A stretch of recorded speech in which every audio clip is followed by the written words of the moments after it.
The first thing I heard was laughter. Not the harmless kind that spills out when somebody drops a melon or says something ridiculous in the cereal aisle. This was sharp, mean, the kind of laughter that looks for a person's weakest place and presses a thumb into it. I was standing near the apples with a bag of Honey Crisps in one hand, trying to decide whether $6 a pound was a crime or just inflation with better lighting, when I saw Mara at the self-checkout. And then I saw the three teenagers behind her. One of them had his phone up. That was the part that made my chest go cold. My name is Caleb Warren. I was 27 then, old enough to know better than to get into public scenes, young enough to still believe sometimes a public scene is exactly what a person deserves. I worked as a carpenter for a small renovation company in Maple Falls, Ohio, which meant I spent most of my days fixing crooked cabinets, arguing with old pipes, and trying not to fall in love with a woman I only saw on Thursday evenings at Brantley's Market. Mara Ellis was 25, worked the customer service desk at the same grocery store, and had vitiligo across her hands, neck, and one side of her face like God had painted her twice and couldn't decide which version was more beautiful. I had noticed her months before for the worst possible reason. Not because of her skin. Because she caught me talking to a cantaloupe. In my defense, the cantaloupe had no business being that soft. "You negotiating with produce again?" she'd asked, leaning on the customer service counter with one eyebrow raised. I looked up and almost dropped it. Mara had dark curls pinned loosely under a green store apron, warm brown eyes, and a pale patch curved along her cheekbone like moonlight had landed there and decided to stay. "I'm checking structural integrity," I said. "It's fruit, Caleb. I build decks. Everything is structural to me." She smiled at that, not politely, fully, like I'd earned it.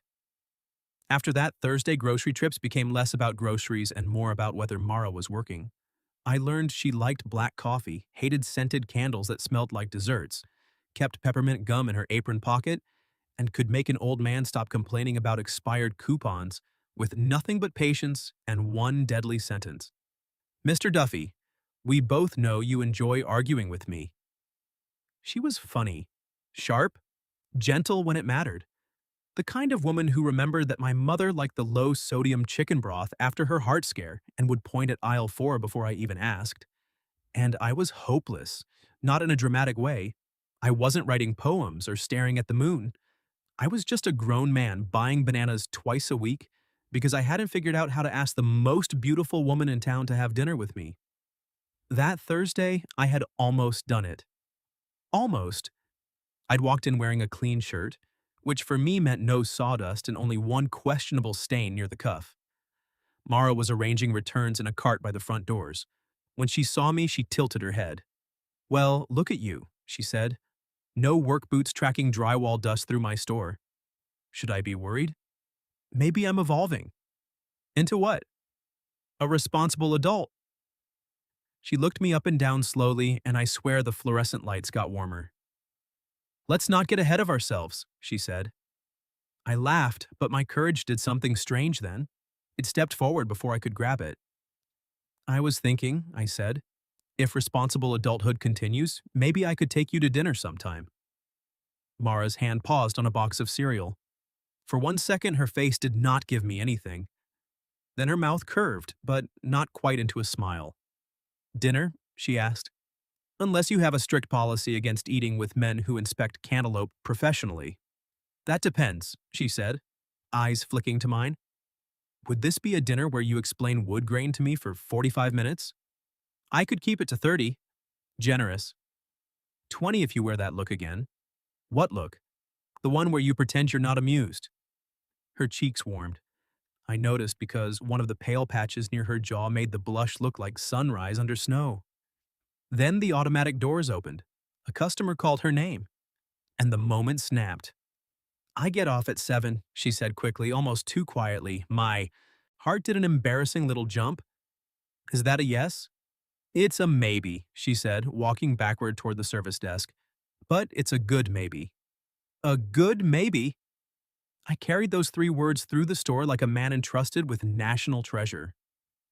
I was in the produce section 20 minutes later when the laughter started. Mara had been moved to help at self-checkout because the front lanes were backed up. She stood beside an older woman helping her scan coupons, her hands moving with quick competence over the screen. The teenagers were maybe 16 or 17, two boys and a girl. Hoodies, sneakers, too much confidence. The tallest boy pointed his phone at Mara, not openly at first, but with that sly angle people use when they know they're doing something ugly and want the internet to applaud. "Bro, I'm telling you," he said loudly, "it looks like someone spilled bleach on her." The girl snorted. The second boy whispered something I couldn't hear, then made a mooing sound under his breath. Mara's hand froze over the scanner. The old woman beside her looked confused. A mother with a toddler glanced over, then quickly looked away. That was the worst part sometimes. Not cruelty, but the quiet permission people give it by suddenly becoming interested in their shoes. Mara straightened. "Can I help you scan something?" she asked the teenagers, voice calm enough to make my throat ache. The tall boy grinned at his phone. "Nah, we're good, just admiring the pattern." I took one step, then another, but before I could reach them, Mara looked right at me. Not pleading, warning, don't. That one look said everything. Don't make it worse. Don't make me the center of a rescue. Don't turn my face into a debate. And that stopped me harder than any hand on my chest could have, because Mara was not helpless. She had probably survived more rooms than I knew. She had built a kind of grace people mistook for permission. And I realized if I stormed in swinging anger around, I might make myself feel righteous while making her feel smaller. So I did the only thing I could think of. I picked up my basket, walked to the self-checkout beside her, and began scanning the most random collection of groceries ever assembled by a nervous man in love. Apples, toothpaste, coffee filters, a jar of pickles I did not remember choosing. Mara glanced at me from the corner of her eye. "You buying dinner or surviving a power outage?" she murmured.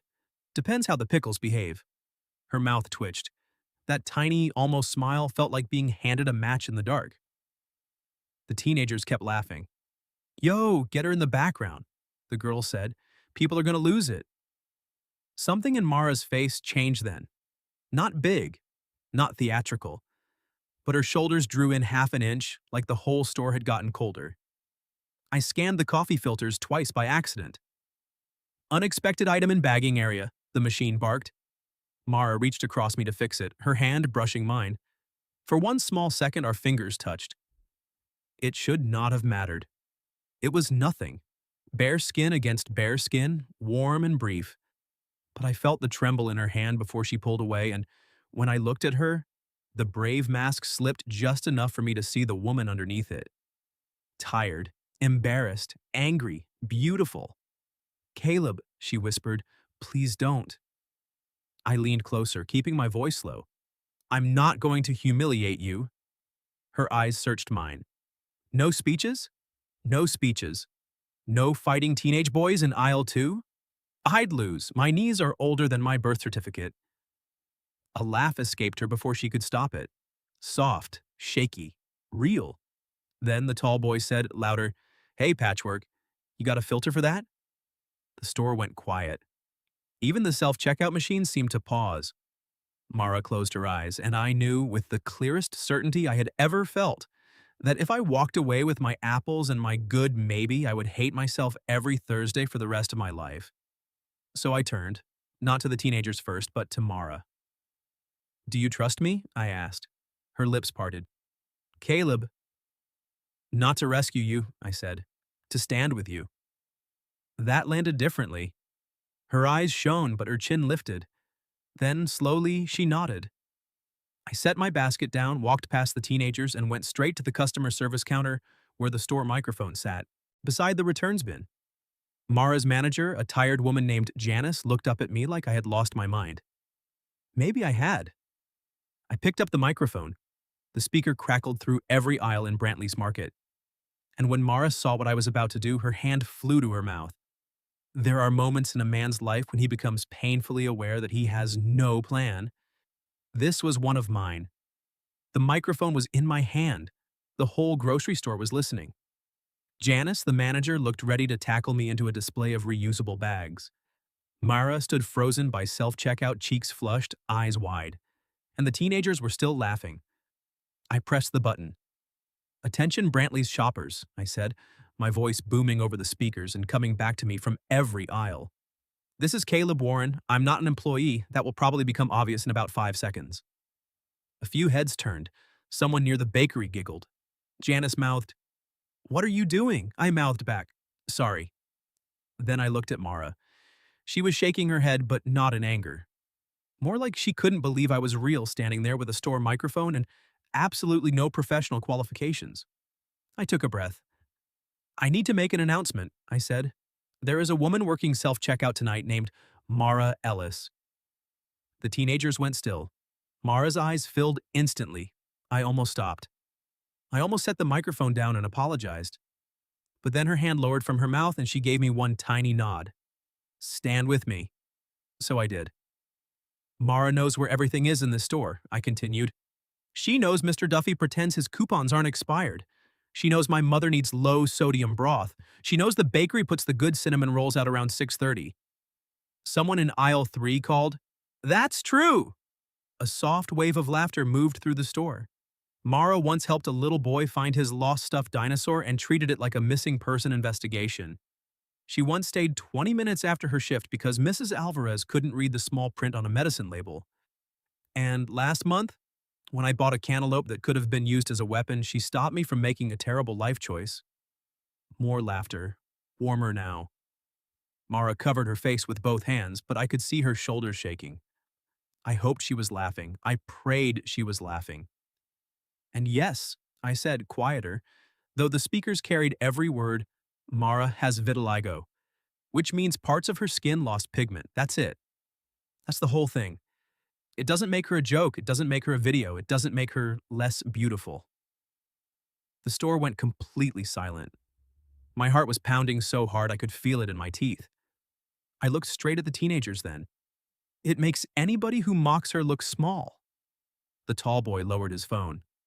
"And since I've already ruined my chance at shopping here unnoticed ever again," I said, turning back toward Mara, "I may as well finish strong." Mara's eyes locked on mine. "Mara," I said into the microphone, "I asked you earlier if I could take you to dinner. You said maybe." A murmur moved through the store. Her expression changed from teary to horrified so fast I nearly laughed. I lifted one hand. "No pressure, truly. Public embarrassment is not a dating strategy I recommend." That got another laugh.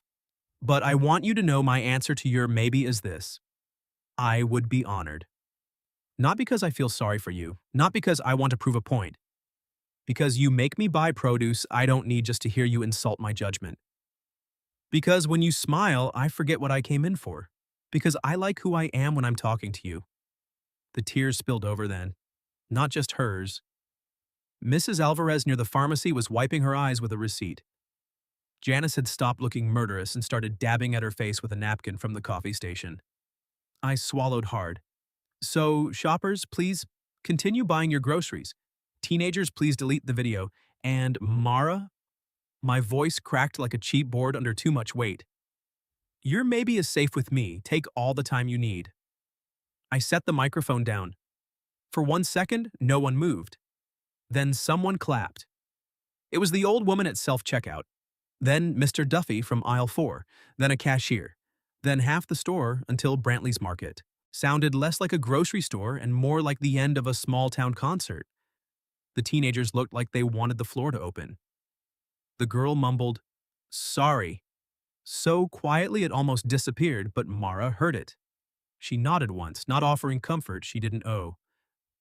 Janice marched over to them and held out her hand. "Phone," she said. The tall boy hesitated. Janice smiled the smile of a woman who had survived inventory audits and Christmas Eve shifts. "I was not asking." He deleted the video while the whole front end watched. I should have felt victorious. Instead, I felt suddenly terrified. Because Mara was walking toward me. Slowly, with purpose. And I had no microphone to hide behind. She stopped so close I could smell peppermint gum and the faint citrus scent of the hand soap from the employee restroom. Her eyes were wet. Her mouth trembled once before she pressed it firm. "You," she said, pointing at my chest, "are a menace. I've been told." That was embarrassing. I know. Unhinged. Also accurate. Possibly illegal. I didn't see a sign. She stared at me. Then she laughed through her tears and shoved me lightly with both hands. I caught her wrists without thinking, gentle, just to steady her. The pale patches across her fingers rested against my palms.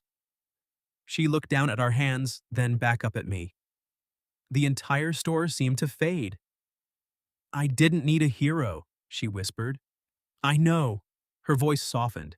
But I did need someone not to look away. My throat tightened. I can do that. You sure? Because apparently when you don't look away, you commandeer sound equipment. I'll work on moderation.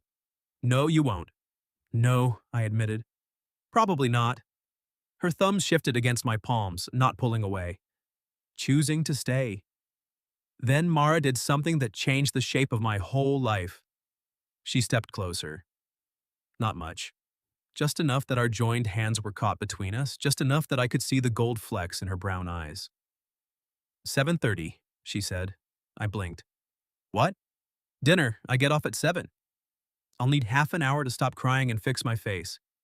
You don't have to fix anything. Her gaze sharpened, but there was warmth behind it. Careful, Warren. Too sweet, and I'll think you practiced. I did not practice. Clearly. She smiled. 7:30. But I choose the place. Anywhere. And you are not allowed to make announcements.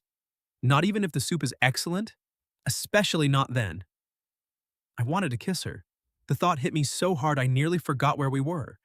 Her face was tilted up toward mine, her fingers still in my hands, the applause fading around us into little whispers and sniffles. I saw the same thought flicker across her face, quick and bright and dangerous. But she was at work. In public. Already exposed enough. So I lifted her hands instead and pressed one careful kiss to her knuckles. Her breath caught. The store made a collective sound like 50 people trying very hard not to be nosy and failing. Mara looked at our hands, then at me. That, she said softly, was acceptable. Only acceptable? For a first attempt. I accept the challenge. Her smile turned real then. Full, unguarded, devastating. Janice cleared her throat behind us. Mara, take your break. Mara didn't look away from me. I'm not due for 10 minutes. You're due now, Janice said. And Caleb, if you steal my microphone again, I'll ban you from produce. Understood. Mara finally pulled her hands from mine, but only to grab my sleeve and tug me toward the little cafe corner by the front windows. It wasn't dinner, it wasn't even close. It was 2 paper cups of burnt grocery store coffee at a sticky table beside a rack of discount greeting cards. But when Mara sat across from me, knees brushing mine under the table, eyes still damp and smiling, it felt like the beginning of every love story I had never been brave enough to want. Mara stirred her coffee with a wooden stick and didn't drink it. This tastes like regret, she said. You haven't even tried it. I can smell emotional damage. I took a sip of mine and immediately burned every opinion off my tongue. It's bold. It's brewed by a machine Janice calls the lawsuit. That explains the aftertaste. She laughed, and the sound loosened something in me. 10 minutes earlier, I had been prepared for her to tell me I'd gone too far, that I'd made a private wound public, that my good intentions had landed like a brick. Instead, she was sitting across from me in the grocery cafe, one foot hooked around the leg of my chair like she'd accidentally tethered us together. Or maybe not accidentally. Her eyes dropped to my mouth. You okay? Me? You look like you're trying to taste colors.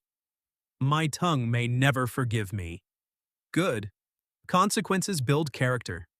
I smiled. You always this merciful? Only with men who announce their feelings over store speakers. My face warmed. About that. Her expression softened, and she set the stir stick down. Caleb, I meant every word. I know. Her voice was quiet now. That's the problem.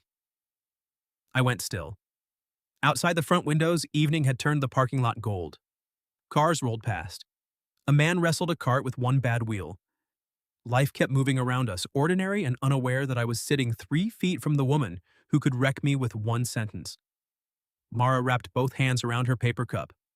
The pale patches across her fingers looked almost luminous against the brown cardboard sleeve. People say things, she said, mostly when they think I can't hear. Sometimes when they want me to. I've had grown women ask if it's contagious. Kids stare, but kids are honest, so that's different. Men? She gave a small shrug. Men either pretend not to notice or make it a whole speech about how they're open-minded. I winced. That sounds awful. It's boring mostly. She looked at me then. But when you said I was beautiful, you didn't say it like you were trying to win a medal for it. My chest tightened. I wasn't. I know, she whispered. I wanted to reach across the table. I didn't. Not yet. Mara traced the rim of her cup. Can I tell you something ugly? Anything. When it started spreading on my face, I stopped going on dates. How long ago? 3 years. I forgot how to breathe normally. She lifted one shoulder, pretending it didn't matter. I told myself I was busy. Work, my aunt, bills, and all that was true. But really, I got tired of watching men decide whether they could handle being seen with me. I pushed my coffee aside. Mara. No, let me say it. Her eyes shone again, but her chin stayed up.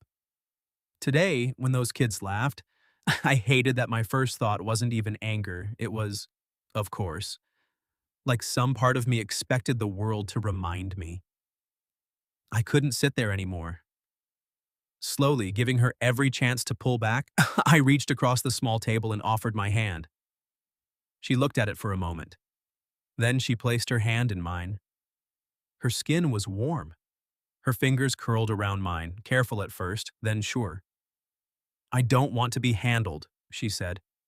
I don't want to handle you. Or managed. No. Or turned into your noble act of kindness. That's not what this is. What is it then? There it was. The question under everything. I held her gaze. It's me wanting to know if you take cream in coffee when it isn't made by a lawsuit machine. It's me wanting to learn why you hate dessert candles with such passion.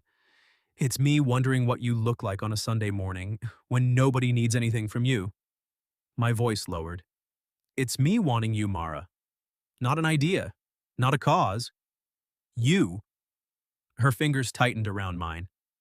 For several seconds, neither of us spoke. Then she blinked fast and said, I hate dessert candles because rooms should not smell like lies. A laugh burst out of me, half relief, half affection. That's your response? If I respond to the rest right now, I might cry again, and Janice has already used too many napkins on me today. You're allowed to cry. I'm also allowed to deflect with candle opinions. Fair. Her thumb moved once over my knuckle. Small. Deliberate. Caleb? Yeah? I want you to. Everything in me went quiet. She smiled, shy for the first time since I'd known her. Not because of the microphone, though horrifyingly that helped. I'll add public emotional risk to my dating profile. Please don't have a dating profile. I don't. Good. That single word felt dangerously like a claim. Janice appeared near the cafe entrance and checked her watch. Mara, 2 minutes. Mara sighed. Romance is hard under fluorescent lighting.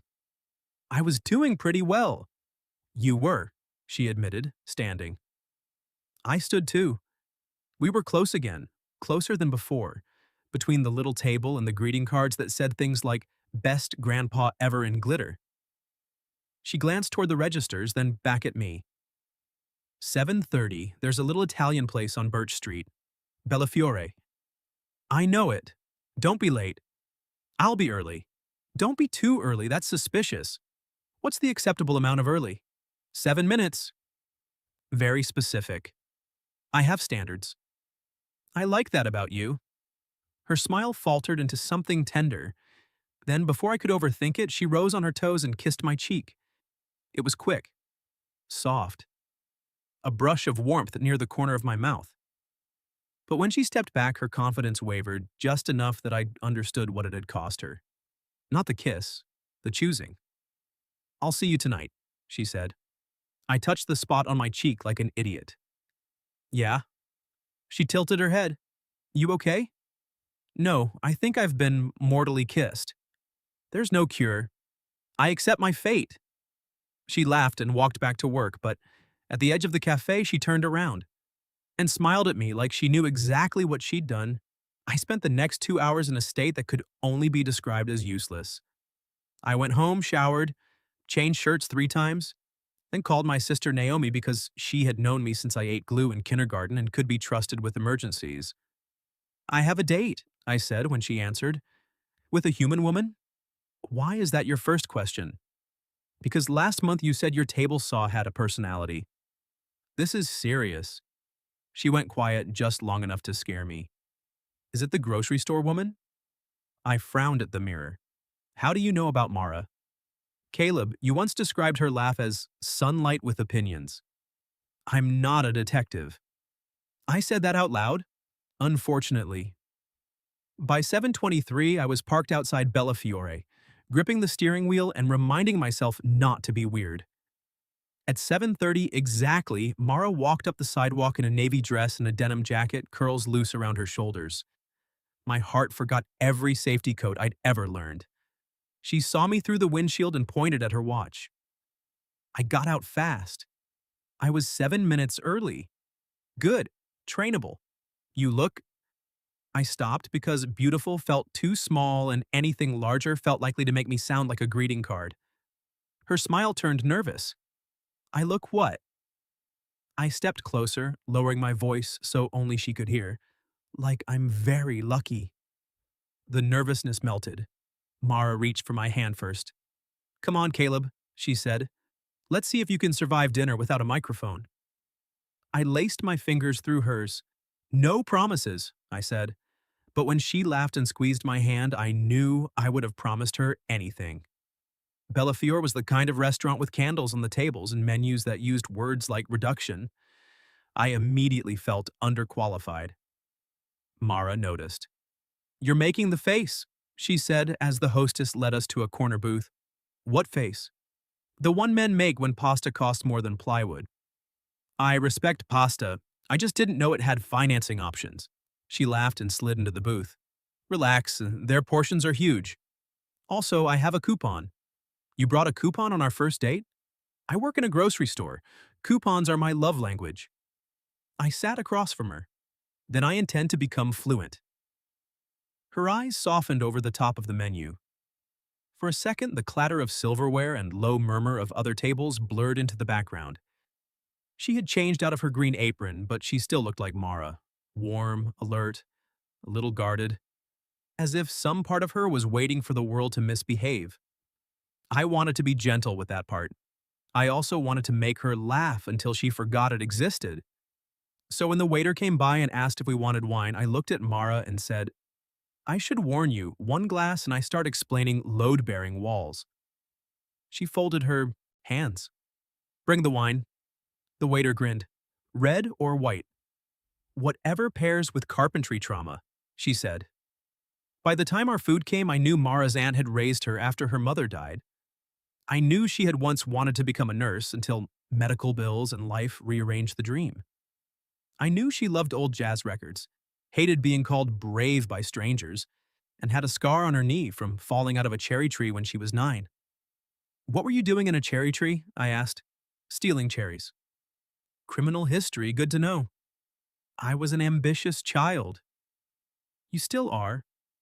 She twirled pasta around her fork, but her smile dimmed a little. Not as much as I used to be. I leaned back. What does that mean?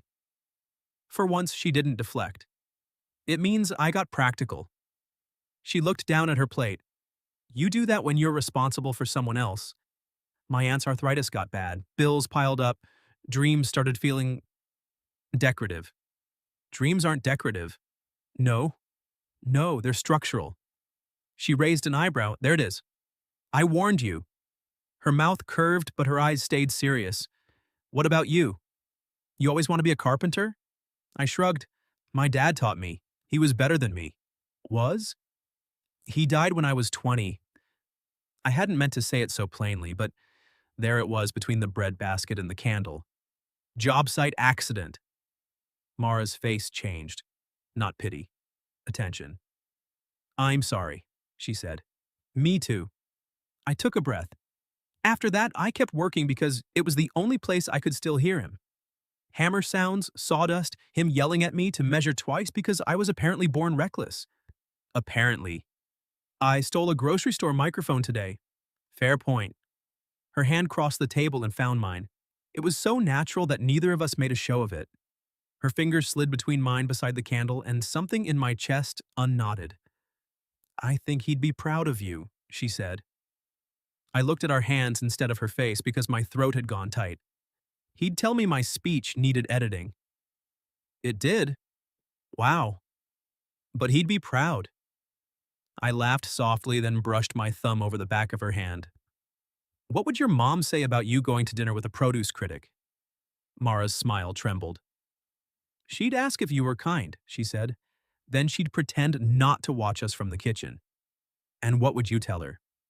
Mara looked at me for a long moment. I'd tell her I'm still finding out. That should have scared me. Instead, it felt honest enough to build on. After dinner, I insisted on paying. Mara insisted on using the coupon. We compromised in a way that involved her coupon, my card, and a heated debate over tiramisu. Outside, the July air was warm and soft. Streetlights glowed along Birch Street. Bellafiore's front window reflected us standing close on the sidewalk, like a couple in a scene neither of us trusted yet. Mara slipped her denim jacket on, and I reached to help without thinking. My fingers brushed the ends of her curls. She went still. Sorry, I said. Don't be. Her voice was quiet. I let my hands rest lightly on her shoulders for half a second before stepping around to face her.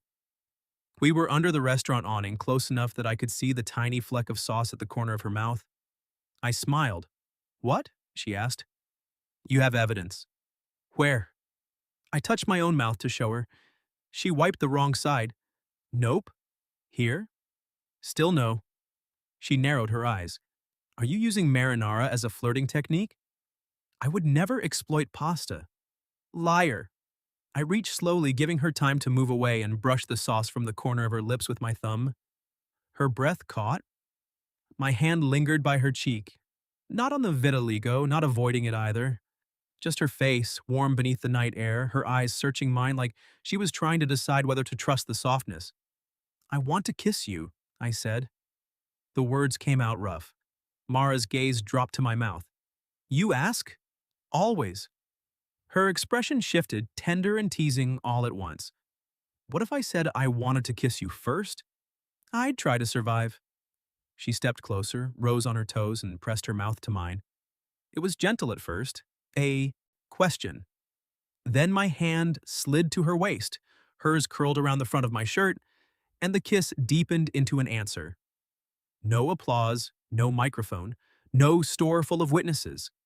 Just Mara choosing me under a striped awning, tasting like red wine and tiramisu, holding on like she had decided, at least for that moment, not to be afraid. When we separated, she stayed close, forehead nearly touching mine. Well? She whispered. I'm deceased.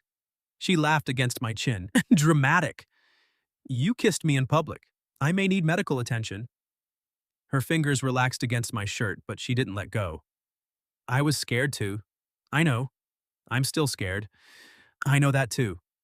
She looked up. Does that bother you? No. I brushed a curl back from her cheek.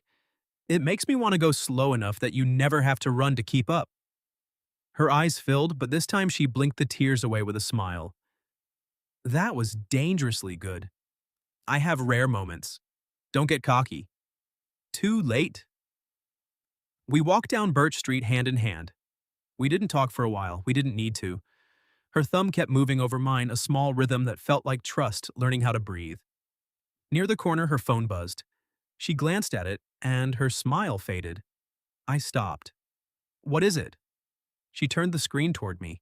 A message from an unknown number. Saw you at Brantley's. That guy won't always be around to defend you. My blood cooled.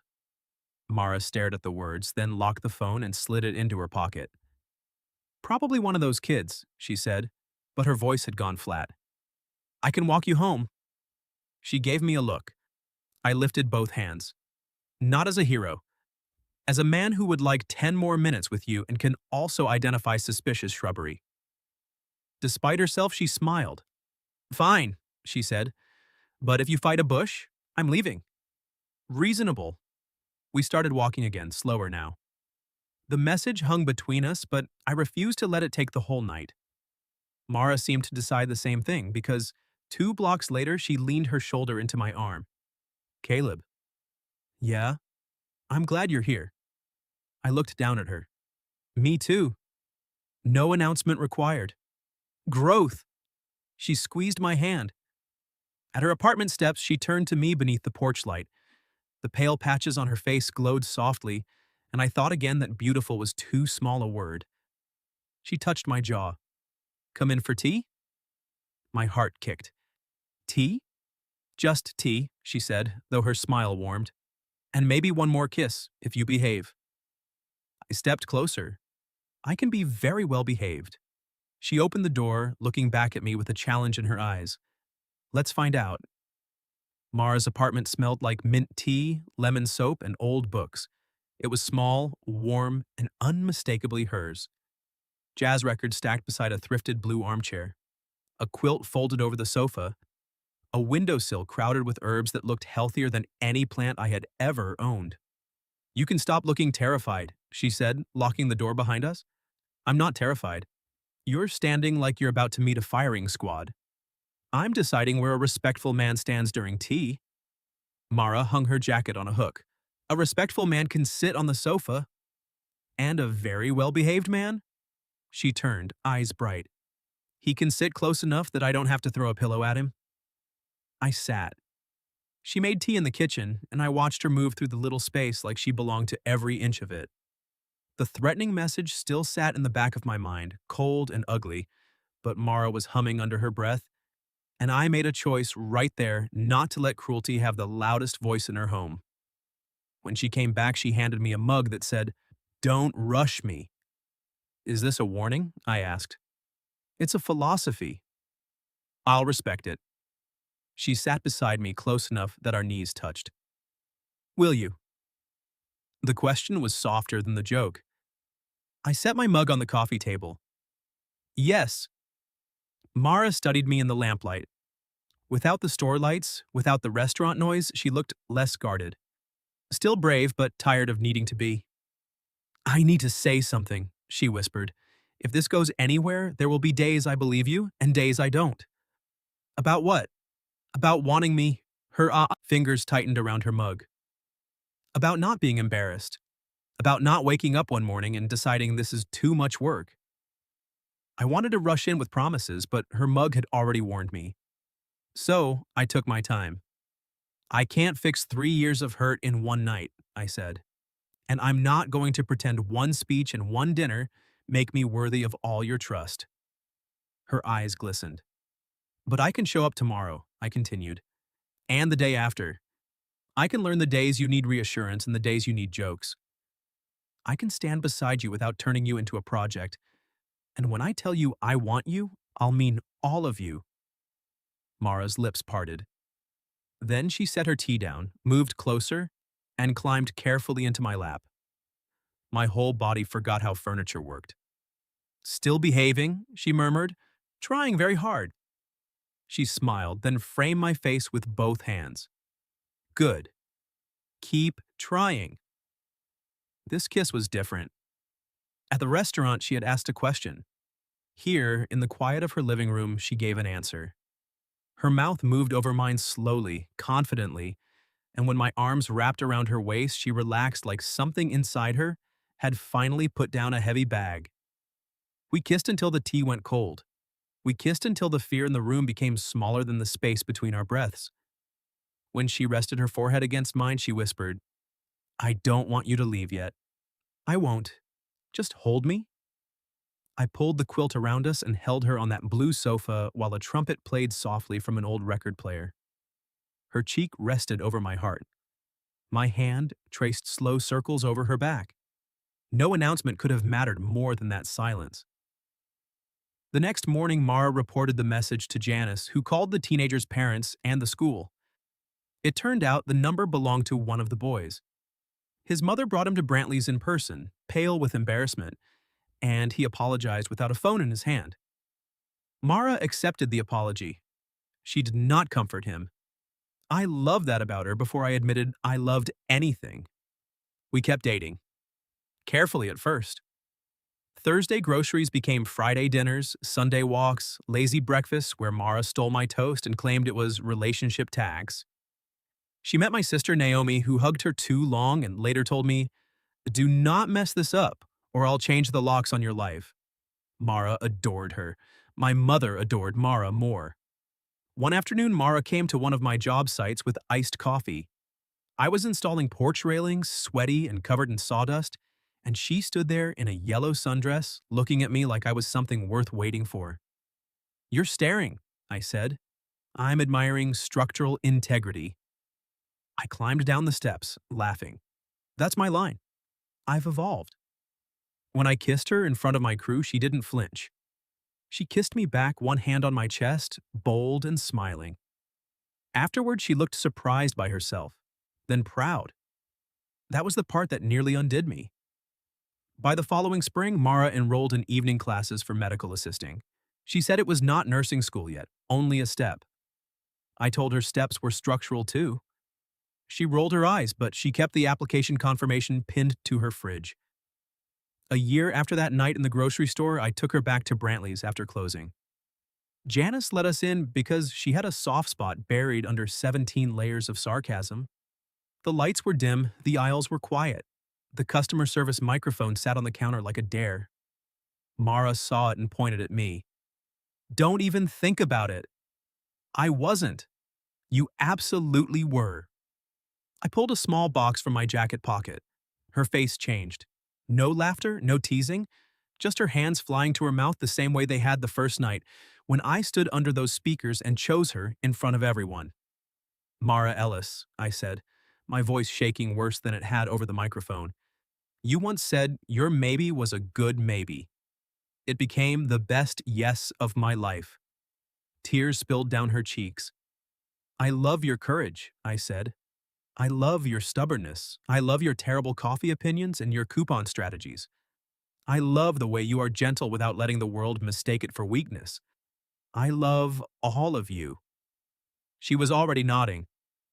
"I haven't asked yet," I said, laughing through my own tears. "Hurry up." I dropped to one knee. "Will you marry me?" "Yes," she said. "Yes, Caleb. Get up here." I barely got the ring on before she pulled me to my feet and kissed me in the middle of Brantley's Market, between customer service and self-checkout, in the very place where strangers had tried to make her feel small. This time, the store was empty. No audience, no applause. Just Mara laughing against my mouth, her ring catching the soft overhead light, her beautiful hands holding my face like she had never once been something to hide. And I understood then that love had not erased what happened to her. It had not cured every cruel memory, but it had given us a place to stand together. What would you have done if you saw teenagers mocking someone you cared about for her vitiligo in the middle of a grocery store? Have you ever experienced something similar? Tell your story in the comments. And for those who'd like to be a little closer to us, we've opened memberships where you'll get shorter exclusive stories every week with no ads. If you like this one, leave a like, subscribe, and I'll see you in the next video.